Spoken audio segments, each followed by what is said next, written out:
Ndabahaye amahoro mwese mukunda imico n'akaranga by'Uburundi. Izina ry'iwanje ni Feliciano Bankunguka. Muramenyereye cyane mu kiganiro Nyibutsa Akaranga.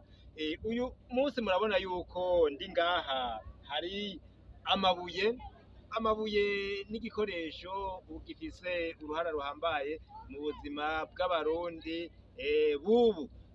Murabona ubu nkaha bayarunze, agomba kuzokora amabarabara ngaha mu Rutana.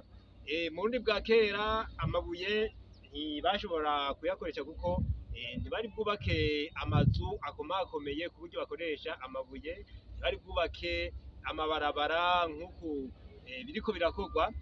Ariko rero bari baragize amayagwa bafatiye ku mabuye. Hariho imyibutsa bavuga bafatiye ku mabuye, ariko bivanye n'ubwoko bw'amabuye hariho ibikorwa bitandukanye bakoresha amabuye. Hari amabuye bita inguru ibungushe cane, yarakora mu migirwa ihambaye y'ubuzima bw'abarundi. Hariho amabuye yitwa imonyi barayakoresha barya babumba kuko barayasya akitwa insiro. Hariho n'amabuye y'amasare yakora mu bintu bitandukanye, hariho ayo bita intosho. Ayo yose bivanye n'ubwoko bw'iryo buye yari afise ico yakora. Nivyo rero tuzoza turaraba ibuye rimwe ryose ukwaryo ico ryakora. Hama rero tukaza rero ku mayagwa y'Uburundi. Ku mayagwa abarundi baratoye ahantu bahitirira amabuye. Uzokumva ikabuye, bavuge munyamabuye, ikibuye, ibintu nk'ivyo.